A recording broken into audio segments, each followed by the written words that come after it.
Hello, Alongo, Kinshu Naman no Sabare, Piachizu Rocha, Malaysia Nangao, Piao Pipare, Malaysia Mashide, Yikomonoma Yauta, no Sabare no. Generally, in a town league and in a town county, the Malaysia Mani Bubare. The Malaysia Mani, the General Stream Yamari, at that tower, no, at the Shinchine, but the Bichano Sinchimida, the Kubo, no, the window up, Sinchimida, Joyanek, Piane Qua Pitchin. Arabale so the militia ma Padu Masubo, Nomiman and Gandari ha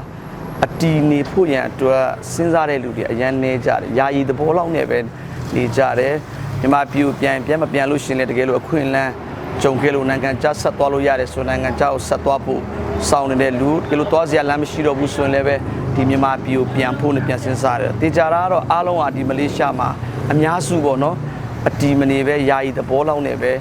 Nini Jari Sura, Achano Kuran level, the Chino Alunigate. Any Yane Patabi, Generui Atata Male, Winnie Yama, Tashindo Winino Apipo, Jano Sinchimidi, Jao Yaku, Nukopato Ne, Jano Quapi Chimare.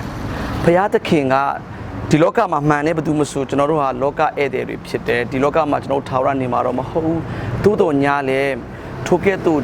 the Generui Atashin Atata Ham, Yai, the Bomula Nebe. Paya general attention point to a low machine. To be general mindset with general Suluraba. Janzani out Jim solution. Colloc the Kanjito Ange, Nimasu, Nijibo Mashido, Ayarugu, Swellando, say Mashija. Atta Ayarugu da, say Swellan Chin Shija Lore.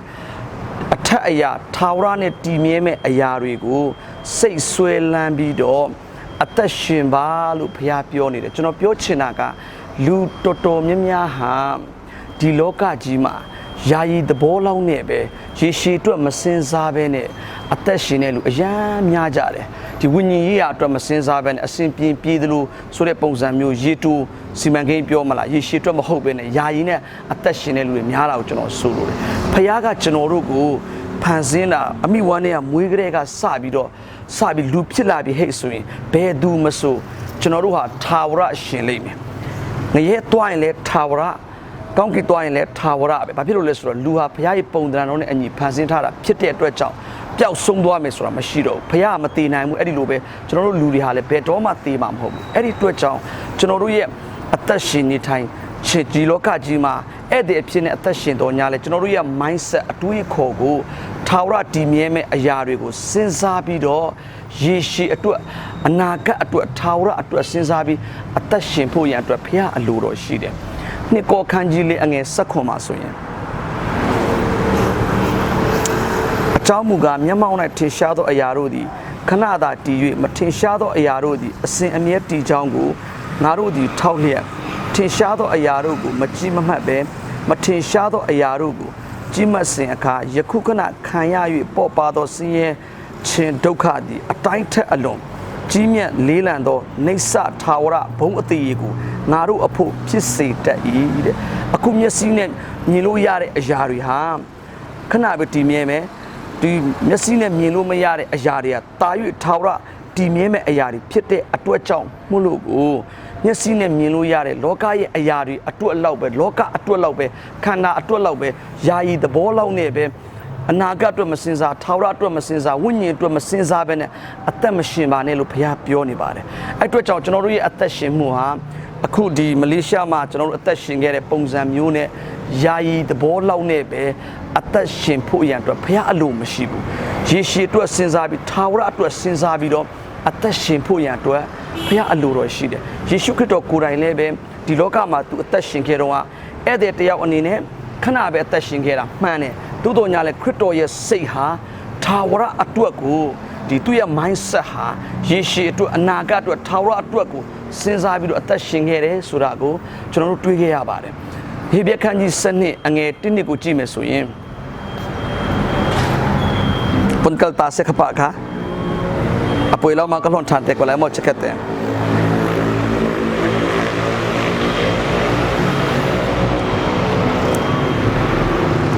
ထို့ကြောင့်အင်းများလောက်သောများစွာသောတတိအပေါင်းတို့သည်ငါတို့ကိုဝင်းရံလျက်ရှိကြသည်ဖြစ်၍ငါတို့သည်ခတ်သိမ်းသောဝင်တို့ကို၎င်းနောက်ရှက်တတ်သောဒုစရိုက်ကို၎င်းပယ်ရှား၍ငါတို့မျက်မှောက်၌ထားသောပန်းတုံးတိုင်တို့ရောက်ခြင်းက အားမလျော့ပဲအားမလျှော့ပဲပြေးကြကုန်အန်းတဲ့မျက်မှောက်မှာထားတဲ့ပန်းတုံးတိုင်ကိုရောက်ချင်းကစူးစမ်းပြီးတော့အသက်ရှင်ဖို့ဘုရားကအလိုရှိတယ်အငယ်နှစ်မှာဆိုရင်ယုံကြည်ခြင်းကိုအစဦးစီရင်၍စုံလင်တော်မူသောသခင်ယေရှုကိုစစ်ထောက်ရှုကြကုန်ခရစ်တော်ကိုတေချာကြည့်ပါတယ်ထိုသခင်သည်မိမိရှိ၌ထားသောဝမ်းမြောက်ခြင်းအကြောင်းကြောင့်ရှက်ကြောက်သောအရာကိုမမှတ်ပဲလဝကတိုင်၌ခံပြီးမှလဝကတိုင်၌ခံပြီးမှဘုရားသခင်ပလင်တော်လက်ရဘက်မှထိုင်နေတော်မူ၏တဲ့ယေရှုခရစ်တော်ဟာလည်းမိမိရဲ့ရှေ့မှာထားတဲ့ဝမ်းမြောက်ခြင်းအကြောင်းအရာအနာဂတ်အတွက်ထာဝရအတွက်စဉ်းစားတဲ့အတွက်ကြောင့်မို့လို့ကိုဒီလောကမှာစင်ရင်ချင်းရှက်ကြောက်စရာတိတ်ကောင်းတဲ့အဲ့လိုမျိုးအသေးခံခြင်းကိုလည်းမမှုပဲနဲ့ထိုကဲ့သို့ပေးဆက်ခြင်းဟာအနာဂတ်အတွက်ထာဝရအတွက်ယေရှုအတွက်စဉ်းစားပြီးအသက်ရှင်တဲ့အတွက်ကြောင့်မဖြစ်တယ်ထိုခရစ်တော်ရဲ့အသက်ရှင်မျိုးပုံသက်တည်ကောင်းဖြစ်တဲ့ထိုခရစ်တော်ရဲ့အသက်ရှင်ခြင်းအသက်တာစိတ်တဘောကိုစစ်ကြည့်ပြီးတော့အသက်ရှင်ပါလို့ဘုရားကကျွန်တော်တို့ကိုတွင်တင်ပေးနေခြင်းပဲဖြစ်ပါတယ်အဲ့အတွက်ကြောင့်ချစ်တော်မိတ်ဆွေတင်းရဲ့အသက်ရှင်မှုတင်းရဲ့စိတ်နေသဘောထားအတွေးခေါ်ဟာတပွဲတို့ပုံစံမျိုးယာယီသဘောမျိုးနဲ့ရေတူစီမံကိန်းမျိုးနဲ့အသက်မရှင်ပါနဲ့လို့ကျွန်တော်တင့်ကိုခွန်အားပေးနေတာပဲဖြစ်ပါတယ်ကျွန်တော်တင့်ကိုခွန်အားပေးချင်တာပဲဖြစ်တယ်ပြီးတော့ကျမ်းစာထဲမှာတကယ်ကိုပဲပုံသက်တည်ကောင်းဖြစ်တဲ့နောက်တစ်ယောက်ကိုကြည့်မယ်ဆိုရင် तू ဟာမောရှေပဲဖြစ်တယ်ဟေဘရဲခန်းကြီး7အငယ်24မှာမောရှေကြောင့်ကိုဖျားပြောတာဟေဘရဲခန်းကြီး7အငယ်24မှာမောရှေသည်အသက်အရွယ်ကြီးသောအခါအပြစ်ရှိသောကာမဂုဏ်ကိုခဏခံစားခြင်းထက်ဘုရားသခင်လူတို့နှင့်အတူညှင်းဆဲခံရခြင်းကိုတာ၍အလိုရှိသဖြင့်၎င်းအေဂရုပီစီစဉ်ထက်ခရစ်တော်ကြောင့်ကဲ့ရဲ့ခြင်းဒုက္ခသည်တာ၍မြတ်သောစီစဉ်ဖြစ်သည်ကိုစိတ်ထင်သဖြင့်၎င်းယုံကြည်ခြင်းစိတ်ရှိ၍ဖာရောဘုရင်၏တာဟု၍ခေါ်ဝေါ်ခြင်းအခွင့်ကိုပယ်၏အကြောင်းမူကားနောင်ရလက်တန့်သောအကျိုးကိုထောက်စားမျှော်လင့်လျက်နေ၏တဲ့မောရှေဟာဖာရောဘုရင်သမီးရဲ့မွေးစားသားဖြစ်တယ်ဖာရောဘုရင်တည်လို့ရှိရင်သူကဘုရင်ဖြစ်လာလိမ့်မယ်တနေ့ကြလို့ရှိရင်သို့တော်ညာလေထိုအေဂရုပြည်ရဲ့စီးစိမ်တွေထက်ခရစ်တော်ကြောင့်စင်ရဲ့ချင်းဒုက္ခခံတော့တာ၍မြတ်တယ်ပို့ပြီးတော့တန်မိုးရှိတယ်ပို့ပြီးအတိတ်ပဲရှိတယ်ဆိုပြီးတော့မောရှေက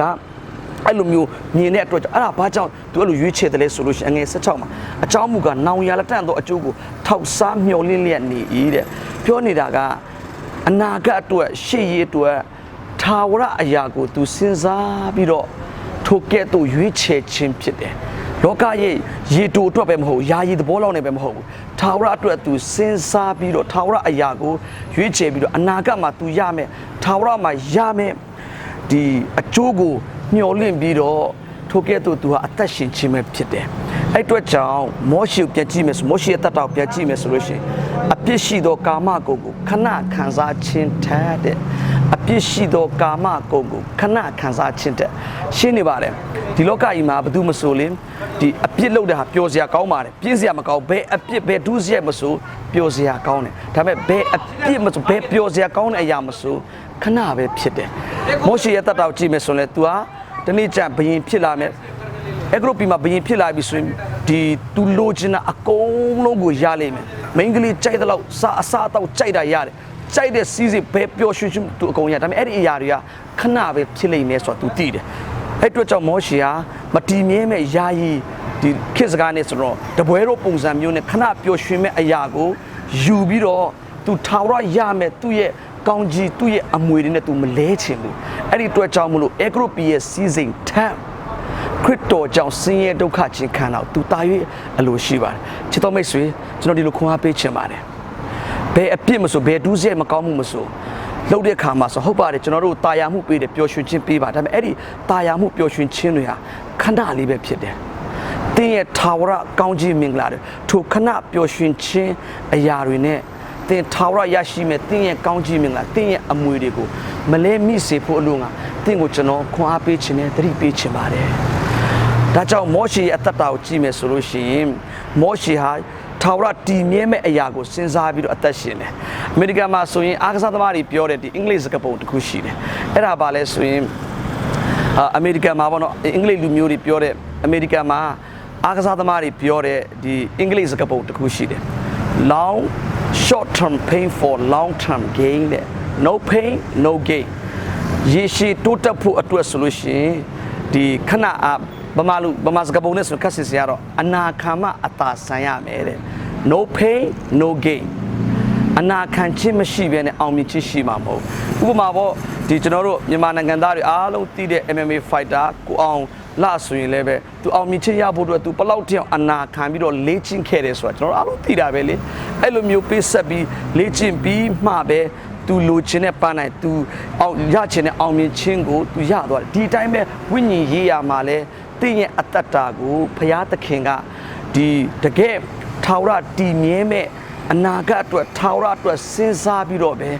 အသက်ရှင်ဖို့ရန်အတွက်တင့်ကိုဘုရားအလိုရှိတယ်ဒါကြောင့်ဒီလောကကြီးမှာတင့်အသက်ရှင်နေတဲ့ခါမှာယာယီသဘောမျိုးတပွဲတို့ပုံစံမျိုးနဲ့လေခဏလေးတာယာပျော်ရွှင်မှုပေးမဲ့လောကအရာတွေ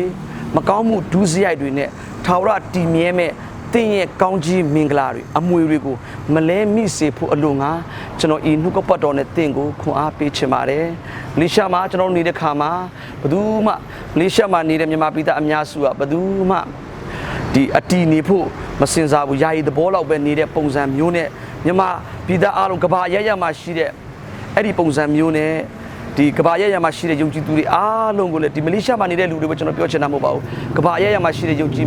သူညီကိုမောင်မအရောက်တိုင်းကိုလည်းပဲအဲ့ဒီလူမျိုးယာယီသဘောမျိုးနဲ့ပဲအသက်မရှင်ပဲနဲ့ဘုရားစဉ်းစားစေလိုတော့ထာဝရနဲ့ဆိုင်မဲ့အရာတွေ